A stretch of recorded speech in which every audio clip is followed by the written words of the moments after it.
मनाची ये गुंती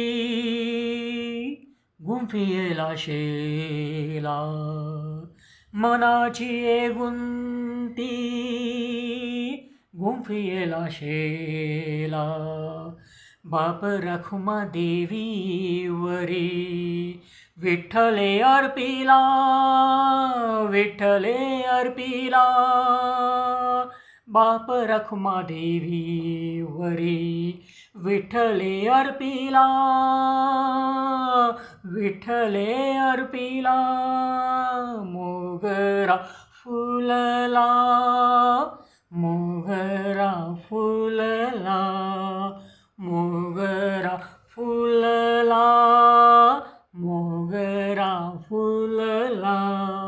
फुले वेचिता बहरू कळियासी आला. मोगरा फुलला, मोगरा फुलला, मोगरा फुलला, मोगरा फुलला. तर आज पुण्यातून प्रस्थान झालं आहे. आगमन झालं पहिलं संत ज्ञानेश्वर आणि संत तुकाराम यांच्या पवित्र पादुकांचं आगमन झालं. त्यांचं एक दिवस वास्तव्य झालं इथे, पूर्ण दिवस होतं वास्तव्य. आणि आज प्रस्थान झालं सासवड घाटातून पंढरपूरच्या दिशेने. तर परत सांगतो, प्रत्येक व्हिडिओमध्ये सांगेन की शारीरिकरित्या मी काय करू शकलो नाही, आर्थिकरित्या तर मी काहीच करू शकत नाही. ते पालखीत जाणं शक्य नव्हतं मला. पण मग काय करावं, काहीतरी करावं असं वाटत होतं. मनापासून काहीतरी करावं असं वाटत होतं.